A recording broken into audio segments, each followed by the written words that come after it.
एक दूसरे को हम लोग मुख्यमंत्री बना रहे हैं, कांग्रेस अध्यक्ष बना रहे हैं, वो हमारी गलती नहीं है, हमारे चमचों की गलती है।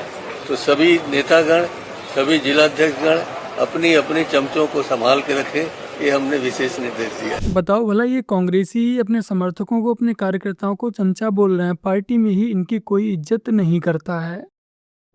सनातन में क्या ताकत है? आगे ये है। सनातन की ताकत तो ये है कि हमारा राम है तो लक्ष्मण है तो सीता है, शिव है तो पार्वती, तेरा अल्लाह है, अल्ली है क्या। तो राम मेरे प्यारे भाइयों की हालचाल मजा में एक बार फिर से सबका स्वागत है अपने चैनल सैफरॉन पैट्रियट में। और मैं आपका भाई दुर्गेश लेकर आ चुका हूँ एक और नई वीडियो। क्या आपको पता है आज क्या हुआ? क्या आपको पता है आज क्या हुआ? बिहार इलेक्शन से पहले कांग्रेस फुल फॉर्म में आ गई। अपने ऑफिशियल पेज पर लिखती है कि B for Bihar, B for बीडी। बिहार स्टेट को सीधा सीधा बीडी से कंपेयर कर दिया। फिर बोलेंगे कि हमको वोट क्यों नहीं आ रहे। अपनी फील्डिंग खुद ही सेट करते हैं। यदि कोई बेचारा इन पर तरस खा के इन्हें वोट करना भी चाहे तो उनकी हरकतें ऐसी हैं कि वो इन्हें वोट नहीं करता है। अब बताओ, इन्होंने बिहार को बीडी से कंपेयर कर दिया, लेकिन इससे चमचों को क्या ही दिक्कत, वो तो चुनाव हारने के बाद बोल देंगे कि वोट चोरी हो गई थी इसलिए हार गए। जीएसटी रिफॉर्म्स आ चुके हैं और जीएसटी के स्लैब्स कम कर दिए गए हैं। और अगर आप इस बात से खुश हैं तो इसका मेन क्रेडिट जाता है राहुल गांधी को, बिकॉज राहुल गांधी ने 2017 में जीएसटी को गब्बर सिंह टैक्स कहा था, जिसने मोदी जी पे प्रेशर बनाया और उन्होंने तब से अब तक लेके कांस्टेंट प्रेशर बनाया और मोदी जी को आखिरकार झुकना ही पड़ा और उन्होंने रिफॉर्म्स लाए। तो अब हमारी ड्यूटी बनती है कि हम वोट करें और ज़्यादा वोट करके राहुल गांधी को अपोजिशन में ही रखें, क्योंकि ऐसा लीडर हमें चाहिए अपोजिशन में जो गवर्नमेंट पे लगातार प्रेशर बनाता रहे और अच्छे काम होते रहें। बात में लॉजिक तो है, राहुल गांधी विपक्ष में अच्छा काम कर रहे हैं, तो हमारा और आपका कर्तव्य है कि राहुल गांधी हमेशा विपक्ष में ही बैठे रहें। हिंदुस्तान अमेरिका का स्ट्रेटेजिक एलाई है और उनको जब अमेरिका ने कहा कि रूस से तेल ना खरीदो, उसने आगे से कहा तुम कौन होते हो मैं कहने वाले, यूरोप खरीद रहे तेल उनसे, हमारे लोगों की जरूरत है, हम खरीदेंगे। ये होता है आजाद मुल्क। बड़े रावे जो पिंडे सब पत्ते काटते पूरा बोले। पूरी की पूरी कांग्रेस से लाख गुना अच्छा है हमारा दुश्मन देश, जो कम से कम सही को सही तो बोल रहा है। वरना ये कांग्रेसी कोई कसर नहीं छोड़ते हैं मोदी को नीचे दिखाने के लिए, भले ही इन्हें अपने मंच से माँ की गाली क्यों ना दिलवानी पड़े।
दरगाह के मुख्य प्रार्थना कक्ष के बाहर लगी एक पट्टिका पर हमारे देश का राष्ट्र प्रतीक अशोक चिन्ह बना हुआ था, जो मुस्लिम कट्टरपंथियों को सहन नहीं हुआ और उसे तोड़ दिया। आप लोगों ने अक्सर मुसलमानों को ये कहते हुए सुना होगा कि ये देश जितना हिंदुओं का है उतना ही मुसलमानों का है। अब इन्हें जरा देखने के बाद आपको समझ आ गया होगा कि मुसलमान इस देश को कितना अपना मानता है और इस देश के संविधान को कितना अपना मानता है। बाकी का इन कट्टरपंथियों से बस इतना ही कहना है कि अगर आपको हमारे राष्ट्र प्रतीक अशोक चिन्ह से इतनी ही समस्या है तो तुम्हारे पास जो पासपोर्ट है उसे फाड़कर क्यों नहीं फेंक देते हो। जिन पैसों का तुम यूज करते हो, जिन नोटों का तुम यूज करते हो, उस हर नोट पर अशोक चिन्ह बना हुआ है, तो उसे फाड़कर क्यों नहीं फेंक देते हो। अभी कल ही हमें चालान मिले, हमें अपनी गाड़ी के। तुम्हारा कितना चालान हुआ है? बस हमारे सोचो कितना चालान होगा, बताओ है कितना हुआ चालान। तो मैंने अभी बता रहे हैं क्या हुआ कि कल मेरे पास कागज आए कि इतना चालान है आपको देना है। तो मैंने पलट के कागज भी नहीं देखा, और इसलिए नहीं देखा कि सरकार ने चालान किया है, उनके पास कैमरा होगा और उनके कैमरे में हमारी गाड़ी आई हुई होगी। तो हमने कहा ठीक है, स्वीकार चालान जितना है। चालान जो हमें देना है अपनी गाड़ियों का, सरकारी गाड़ियां जो हमारी ओवर स्पीडिंग की हैं एक्सप्रेस वे पर, 8 लाख रुपए का है।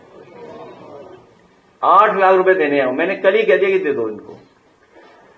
अब इसके बैकग्राउंड में कहानी ये है होगी, जो कहानी होगी, जो हाँ लखनऊ आगरा में जो सिस्टम को चला रहा होगा वो बीजेपी का नेता होगा। जो कैमरा या जो सिस्टम चला रहा है वो पक्का बीजेपी का होगा। मैं वो ट्रेस करूंगा कि वो बीजेपी का है कि किसका जानबूझ के हमारी गाड़ियों का चालान कटवा रहा है। नहीं, पूरे काफिले का है। मैं कहूं तो अगर कहो ऑफिस मंगाओ, जरा चालान के कागज मंगाओ, तो बताओ इस बेचारा गरीब आदमी है। हम तो चलो इंस्टीट्यूशन से दे देंगे, पॉलिटिकल पार्टी का है, चलो हम तो पार्टी कार्यालय से देंगे क्योंकि पार्टी से कोई चालान हुए, गाड़ियां पार्टी के नाम पर हैं। क्योंकि सरकार की जो गाड़ियां हैं वो ऐसी चल ही नहीं सकते, उसमें जो दी थी हमें नहीं मैसेज मिली, तो हम भी ढूंढेंगे कभी समय आएगा तो। चलो मान लेते हैं कि बीजेपी वालों ने जानबूझकर तुम्हारा चालान काटा, लेकिन जब तुम नियमों का पालन नहीं करोगे तो जाहिर सी बात है चालान तो कटेगा ही। और तुम्हारे काफिले में कोई एक गाड़ी तो चलती नहीं है, 15-20 गाड़ियों का पूरा काफिला चलता है माहौल बनाने के लिए, तो उन सभी गाड़ियों का चालान कटेगा, किसी एक का तो कटेगा नहीं। आज कुदरती आफत आ गई, बकरी ते मुर्गी मरी दे भी पैसे देऊंगा मैं, जमीन दे भी देऊंगा, जे दोबारे जीरी लाउनी पैगी दिहाड़ी देऊंगा कि कितना पैसा लग गया, दोबारे कद्दू दे पैसे देऊंगा। इन्होंने पता कद्दू दे पैसे की होंगे। ਇੱਕ ਤੁਹਾਡੀ ਵੀਡੀਓ ਬੜੀ ਵਾਇਰਲ ਹੋ ਰਹੀ ਹੈ ਜੀ, ਕਿਹੜੀ ਵੀ ਅਸੀਂ ਮੁਰਗੀ ਮਰ ਗਈ ਉਹਦਾ ਵੀ ਖਰਚਾ ਦਵਾਂਗੇ, ਜੇ ਬੱਕਰੀ ਮਰ ਗਈ ਤਾਂ ਉਹਦਾ ਵੀ ਦਵਾਂਗੇ। ਤਾਂ ਆਂਦੇ ਲੋਕ ਕਹਿੰਦੇ ਵੀ ਨਹੀਂ ਆ ਰਹੇ, ਮਤਲਬ ਕੋਈ ਤੁਸੀਂ ਪੀਟੀਸੀ ਤੋਂ ਆਣਾ? ਨਹੀਂ ਜੀ, ਮੈਂ ਜੰਨਤ ਤੋਂ। ਨਹੀਂ ਤੁਸੀਂ ਪੀਟੀਸੀ ਤੋਂ, ਚਲੋ ਪੀਡੀਸੀ ਤੋਂ ਮੰਨ ਲਓ ਜੀ, बस ਤੁਸੀਂ ਸੁਖਬੀਰ ਬਾਦਲ ਨੂੰ ਪੁੱਛ ਲਿਓ। ठीक है जी, चलो आओ जी। बकरी मुर्गी यहाँ तक कि कद्दू के पैसे देने की बात कर रहे हैं पंजाब के मुख्यमंत्री। और जब एक पत्रकार ने उनकी कही हुई शब्द ही उन्हें याद दिला दिया तो बेचारे मुख्यमंत्री साहब बुरा मान जाते हैं, उस पत्रकार को बेकाऊ पत्रकार बताने लगते हैं। ऐसा ही होता है जब एक शराबी को अरविंद केजरीवाल की कठपुतली बनाकर मुख्यमंत्री के पद पर बैठा दिया जाता है। दोस्तों नमस्ते। अभी हम लोग दरभंगा के केवटी विधानसभा क्षेत्र के डोमे एक जगह है, वहीं पर एक सैलून है, वहीं पर चाचा के पास आए हुए हैं। कैसे हैं चाचा? ठीक है। ठीक है जी। राहुल गांधी का यात्रा आया था 2-4 दिन पहले दरभंगा में, सुने थे? गए थे देखने? ना हम नहीं गए थे। हाँ? नहीं, ये सब में नहीं इंटरेस्ट रखते हैं ना उनका जो रैली होता है उनमें हमको इंटरेस्ट नहीं। अच्छा अच्छा अच्छा। राहुल गांधी के हाँ जो ये हुआ है रैली, उसमें हम लोग इंटरेस्ट नहीं। राहुल गांधी महागठबंधन के तमाम नेता थे, मुकेश सहनी थे, तेजस्वी यादव थे। हाँ। वो लोग नारा लगा रहे थे वोट चोर गद्दी चोर, वोट चोर गद्दी चोर। तो आपको लगता है कि वोट कटा है लोगों का? ना, नहीं कटा होगा, नहीं कटेगा जहाँ तक बढ़ेगा। ये सब फर्जी बात है। फर्जी बात है, जहाँ तक बढ़ेगा कटेगा। तो अभी चाचा नीतीश कुमार का काम कैसा लग रहा है? बहुत अच्छा।